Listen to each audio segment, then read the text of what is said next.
여러분 안녕하세요. 핫설입니다. 이번 시간에는 그러니까 사랑하는 남편 뒤통수 때리고 그렇게 운명을 쫓아가다가 결국엔 운명해버린 그런 여인의 이야기 하나 가지고 왔는데요. 참고로 이거는 우리나라 얘기가 아니고 일본 이야기입니다. 그래서 제가 문장을 최대한 다듬긴 했는데 그럼에도 불구하고 되게 딱딱하거나 좀 어색한 부분이 있습니다. 양해 부탁드려요. 봅시다. 제목: 진정한 운명의 상대를 만났다며 나를 버리고 가버린 아내가 그놈 빚 다 뒤집어 쓰고 피통 오지게 싸다가 결국엔 자살을 해버렸네. 운명처럼. 원제: 이혼한 전처가 자살한 것을 알게 됐습니다. 바람이 나가지고 저를 버리고 도망갔던 전처가 얼마 전 자살을 했는데요. 지금도 제 마음이 좀 그래요. 싱숭생숭. 그래서 그냥 끄적여 봅니다. 그러니까 약 4년 전이었죠. 당시 결혼 2년 차였던 저희 부부. 그냥 남들처럼 평범하고 행복한 그런 날들이 이어지던 중이었고 저는 이 행복이 계속 쭉 이어질 거라 믿고 살았는데요. 진짜 이 모든 것들이 정말 한순간에 모조리 다 산산조각 나고 말았습니다. 그러니까 당시 저희 두 사람은 맞벌이를 하고 있었는데 아내의 귀가가 점점 늦어지고 또 각자 하기로 분담했던 가사를 전혀 돌보지 않으면서 점점 부부싸움이 커졌어요. 그러다가 하루는 이 여자가 술에 잔뜩 취해가지고 울면서 저한테 말하길, 자기야, 정말 미안한데 나 다른 사람 좋아해. 그러니까 우리 그냥 이혼하자. 참고로 아내의 바람 상대는 아내 회사 파견 사원으로 그때 기준 약 3개월 정도가 더 지나면 파견 종료가 되기 때문에 그 남자를 따라가고 싶으니 헤어져 줬으면 한다. 이러면서 눈물까지 줄줄 흘리며 말하는 걸 제가 눈으로 직접 봤어요. 진짜 그지 같았죠. 도대체 이게 뭔 소린가 싶어가지고 일단 진정을 시킨 다음에 몇 번이나 이야기를 나눠봤지만 이게 소용이 없었던 게요. 처음으로 운명의 상대를 만났다고 제발 좀 보내달라며 빌기만 합니다. 그리고 그 마음이 안 변하더라고요. 아무리 기다려도. 또 만약 이때 저희 부모님이 살아 계셨다면 그랬다면 저는 끝내 절대 이혼을 하지 않았을 테지만 왜?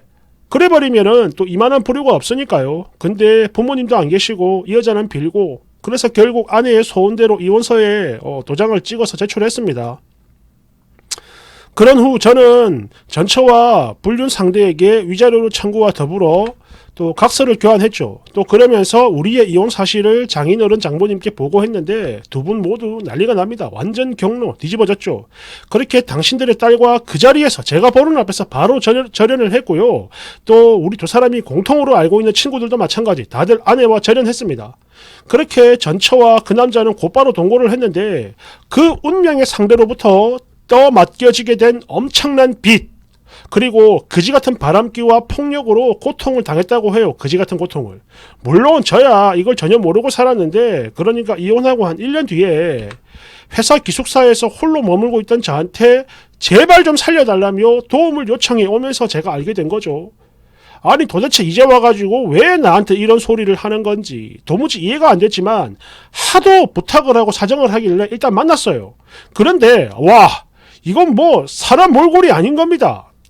지금 당장 죽어도 이상하지 않을 정도였어요. 그러니까 분노도 덮어버릴 정도로 불쌍한 겁니다. 그래서 제가 그랬죠. 내가 뭘 어쩌면 되겠느냐라고. 그랬더니 자기 부모님한테 같이 가가지고 말을 좀 해달라는 겁니다. 그러니까 자기가 그렇게 고통당하며 사는 게 너무 힘들어서 그 남자와 헤어진 후에 부모님을 찾아갔는데 저한테 용서를 받기 전까지는 절대 받아줄 수 없다. 이런 말을 하면서 다시 쫓아버렸다고 합니다. 그래서 어쩔 수 없이 저한테 도움을 요청한 거죠. 그래 뭐 어쩌겠습니까? 아무리 나를 배신한 사람이고 미운 사람이라지만 그래도 한때는 내 아내였고 또 사랑했던 사람이니까 또 무엇보다 당장 그 눈에 보이는 몰골 자체가 이미 사람 꼴이 아니었어요. 어쩌겠습니까? 그래서 같이 찾아가가지고 저는 용서를 이미 했습니다. 이렇게 말씀드리고 그 이제 부모 자식 간의 연을 다시 연결해줬죠. 이후에 전처는 본가로 들어가 파견 사원으로 일을 하면서 그놈 때문에 생긴 자신의 빚은 물론 위자료까지 매달 조금씩이지만 갚아 나갈 수 있게 되었습니다. 그리고 그때 전처가 저한테 물었죠. 솔직히 당신한테 부탁은 했지만 기대는 안 했거든. 내가 지은 죄가 뭔지 잘 아니까. 그런데 그런 나를 왜 도와준 거야? 라고 말이죠. 그래서 저는 다른 뜻은 없다. 그러니까 오해하지 마. 그저 한때 사랑했던 여자가 무너져가는 걸 보고 싶지 않았을 뿐이야. 그러자 전처는 매달 위자료 반제 때마다 저한테 옛날 사이가 좋았던 때처럼 돌아갈 수 있도록 열심히 하겠다라는 말을 하곤 했죠. 다시 한 번 더 행복해질 수 있도록 노력을 할 테니까 그걸 생각하면 자기는 뭐 얼마든지 힘을 낼 수 있다, 이런 말을 종종 했었어요. 있잖아, 내가 비록 한번 실패했지만 이제 많이 반성했으니까, 그러니까 나도 다시 행복을 생각해도 되는 걸까? 그래, 자신의 행복을 생각하는 거, 그건 좋은 거야. 이번엔 절대 실패하지 않을 테니까 안심해. 그래, 힘내라. 너라면 잘할 수 있을 거야. 이렇게 뭐 용기 좀 주다가 그렇게 있다가 시간이 흘러서 저는 먼 곳으로 전근을 가게 됐고요. 이때 이 여자에게 문자로 이제 더 이상 만날 생각이 없다는 걸 알렸고, 이후에 번호도 변경하고 2차 메시지만 교환하게 되었습니다. 그리고 다시 시간이 흘러 저는 참으로 감사하게도 이런 저를 이해해주는 여자, 그러니까 지금의 아내죠, 여자가 생겼고, 이후 그 지역의 로컬 사원으로 변경, 집도 구입했습니다. 그랬는데 어느 날 하루는 위자료와 빚의 반제를 끝낸 전처가 저한테 전날 도와준 감사 인사를 하고 싶다며 저희 회사로 편지를 보내왔고, 그렇게 우리는 마지막으로 한 번 더 만나게 됐어요. 실로 오랜만에 만난 전처는 과거 우리가 처음 만났을 때처럼 정말 건강하고 상냥한 모습이었습니다. 그리고 저는 이때 재혼을 했고 집도 샀다, 그래서 지금 너무 행복하다, 이런 걸 다 말해줬고, 전처도 마찬가지 크게 기뻐해주며 그렇게 환하게 웃는 얼굴로 헤어졌죠. 그랬는데 우리가 마지막으로 만나고 약 2개월 후, 그러니까 몇 달 전에 전처가 자살했다는 걸 알게 됐습니다. 공통으로 알고 지내던, 그리고 재련을 했던 친구가 우연히 이 사실을 알게 됐고 저한테도 알려준 거예요. 아니, 그때 분명 엄청 좋아 보였는데 빚도 다 갚았는데 도대체 왜 그런 짓을 저질렀을까? 결국 의문을 참지 못했던 저는 고민을 거듭하다가 전 장모님께 아주 어렵게 연락을 했고, 그렇게 전처가 왜 그런 극단적인 선택을 했는지 듣게 됐는데요. 그 내용이 대충 이러합니다. 그러니까 이 여자는 저와의 관계를 다시 원래대로 되돌리는 것만을 삶의 목표로 삼았고, 그래서 그걸 원동력으로 정말 열심히 살았다고 합니다. 그러다가 이제 빚도 다 갚고 위자료도 다 갚고 그렇게 해가지고 저를 찾아온 건데, 제가 이미 다른 여자와 재혼을 했으니까 돌아갈 곳이 사라져서 엄청난 절망에 빠졌었다고 하네요. 그런데 저는요, 그런 걸 전혀 눈치를 챌 수 없었던 게, 이 여자가 뭐 다시 결혼하고 싶다, 재결합하고 싶다, 이런 말이 없었고, 일단 아니 그런 낌새조차 보이지 않았기 때문에 저는 장모님이 하시는 말 한마디 한마디가 다 충격이었고요. 지금도 마찬가지입니다. 혹시 그때 내가 보였던 그 어중간한 상냥함이 이 여자를 자살로 몰아넣은 건 아닌지 마음이 참 안 좋습니다. 뒤에 더 있습니다. 댓글 1번. 그런 거 아니니까 절대 그런 생각하지 마세요. 아니 설령 그렇다 해도 그래, 인과응보야 이거는. 그러니 다 잊어버리고 지금의 아내를 소중히 하세요. 그게 제일이야. 대댓글. 그렇지, 이건 지 스스로 천벌을 내린 거요. 그러니 그런 바보 같은 여자에게 마음 쓰지 마라 이거지. 불륜에 미쳐 살던 바보가 지 마음대로 기대하고 지 마음대로 절망하고 끝에는 지 마음대로 죽었을 뿐이요. 그러니 지금의 아내와 가정만 생각을 하고 살아라 이거지. 2번. 아니 그래 뭐 아무리 배신을 했던 사람이라지만 그 최후가 자살이라고 하니까 마음이 영 거시기 하긴 하네요. 하지만 나쁜 건 쓰니가 아니라 바로 그 여자니까 이건 어쩔 수 없는 겁니다. 그러니 신경 쓰지 말고 사세요. 3번. 혹시 그 자신이 지은 죄의 무게를 깨달은 게 아닐까? 전날 지가 말했던 바로 그 운명처럼 말이지. 운명해버린 거지. 추가. 다들 이렇게 말을 해주니까 저도 마음이 좀 편해집니다. 근데 마지막으로 보고 이별할 때 웃었던 그 얼굴이 가끔씩 꿈에 나오는 일이 있거든요. 그래서 내가 혹시 죄책감을 가지고 있는 건가? 역시 그 어중간하게 상냥했던 내 행동에 문제가 있었던 건 아닐까? 등등등 이런 생각을 하고 있었는데, 그래도 이렇게 좀 털고 나니까 마음이 좀 가벼워지는 것 같아요. 물론 지금 제 곁에 있는 아내에겐 당연히 비밀로 할 거고, 아니 그냥 제가 죽을 때까지 영원히 숨기고 살 겁니다. 감사합니다. 뒤에 더 있습니다. 댓글 1번. 그렇지, 순이는 아무런 잘못이 없는 사람이야.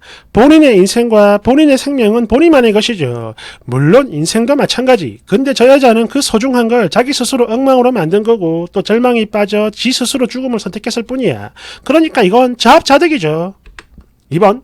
네, 절대 비밀로 하고 현 부인과 행복하게 사세요.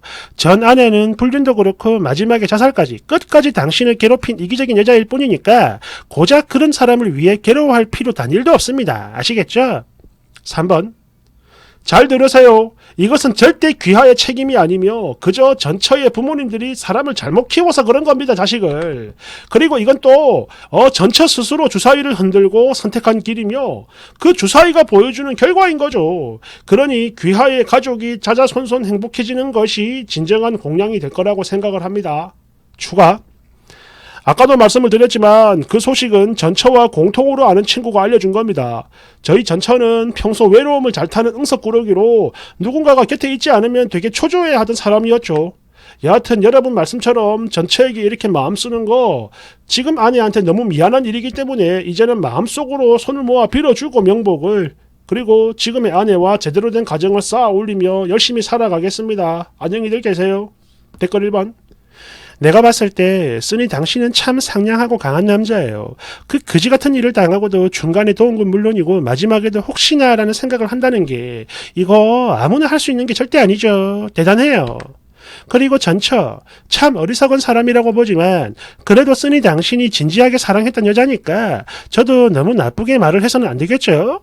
그래서 늦었지만 그 여인의 명복을 기원합니다. 2번. 그런데 말이지, 여기서 한 가지 아주 강하게 의문이 드는 것은 아니 저 여자 도대체 왜 그 자식의 빚을 떠안는 걸까? 뭘까? 이거는 그지 같은 바람기로도 설명이 안 되는 구간이잖아. 이유가 뭐요 이게? 대댓글. 오대기 취해가지고 해롱거릴 때 연대 보증 도장 찍었겠지 뭐. 불륜 뇌는 절대 정상적인 판단이 안 되니까. 생물학적으로도 그래요. 불륜할 때 그 뇌 속에서 엄청 강력한 마약성 물질이 분비된다고 하는데 한마디로 이게 눈깔이 확 돌아버리니까 보이는 게 있겠냐고. 없지. 으이그. 3번. 불쌍하다는 생각이 단 1도 들지 않는다. 인과응보야. 대댓글. 공감합니다. 그냥 이건 지가 뿌린 씨야. 지가 다 거둔 거죠.